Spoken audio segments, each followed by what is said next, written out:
एक समय में हमारी धरती पर डायनासोर का राज हुआ करता था। उस वक्त इंसानों का नाम और निशान भी नहीं था। डायनासोर इसी जमीन पर रहते और खाया पिया करते थे और तकरीबन 1400 करोड़ सालों तक इस धरती पर राज किया। इन डायनासोरों की कई प्रजातियां थी, जिनमें कुछ शाकाहारी और कुछ मांसाहारी। कुछ तो डायनासोर बड़े शांत स्वभाव के, वहीं कुछ बेहद हिंसक और खूंखार थे। ये डायनासोर उस समय के सबसे सफल जीव माने जाते थे। लेकिन ऐसा क्या हुआ कि जिसमें डायनासोर का पृथ्वी से अंत हो गया? आखिर वह ऐसी कौन सी घटना थी जिसने इस विशालकाय जानवर का नाम और निशान ही मिटा दिया? इसे जानने के लिए हमें करोड़ों साल पीछे जाना होगा। तो आइए चलते हैं आज से तकरीबन 70 मिलियन साल पहले, यानी 7 करोड़ साल पहले। इस वक्त धरती का वातावरण बहुत प्यारा था। चारों तरफ हरे भरे पेड़ पौधे और नदियों का साफ बहता पानी। जब डायनासोर अपना जीवन सुकून से बिता रहे थे, तभी उनकी किस्मत लिखी जा चुकी थी। इनके जीवन काल से 10 लाख साल पहले अंतरिक्ष से एक छोटा एस्टेरॉयड का टुकड़ा जो सुदूर अंतरिक्ष से आ रहा था, वह पृथ्वी से लगभग 20 करोड़ मील दूर मंगल और बृहस्पति के बीच में बने शुक्र ग्रह बेल्ट में घूम रहे एक बड़े एस्टेरॉयड से जा टकराता है। इस टकराव से उस बड़े एस्टेरॉयड की दिशा बदल जाती है और वो एस्टेरॉयड सीधा पृथ्वी की तरफ 22,000 मील प्रति घंटे की रफ्तार से बढ़ने लगता है। ये एस्टेरॉयड पृथ्वी के वायुमंडल में घुसते ही घर्षण की वजह से एक भयानक आग के गोले में बदल गया।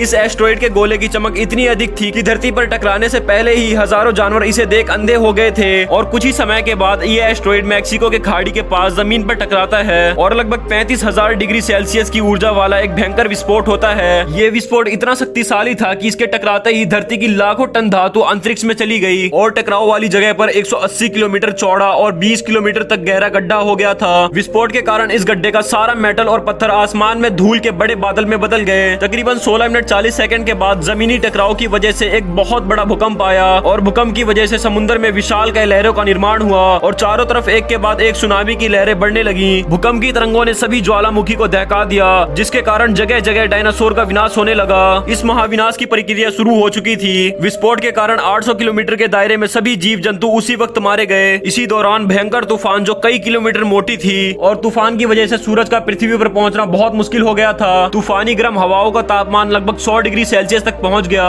जिसकी वजह से पेड़ पौधे तथा पक्षियों का विनाश होने लगा। विस्फोट के 90 मिनट बाद पृथ्वी का तापमान लगभग 200 डिग्री सेल्सियस तक पहुंच गया था, जिससे कि विस्फोट वाली जगह से मीलों दूर तक के डायनासोर और बाकी जानवरों की भी मौत हो गई। इसी तरह पृथ्वी पर से डायनासोर का पूरी तरह से विनाश हो गया। दोस्तों, आज की वीडियो में बस इतना ही। वीडियो अच्छी लगी हो तो वीडियो को लाइक और चैनल को सब्सक्राइब जरूर कर लें।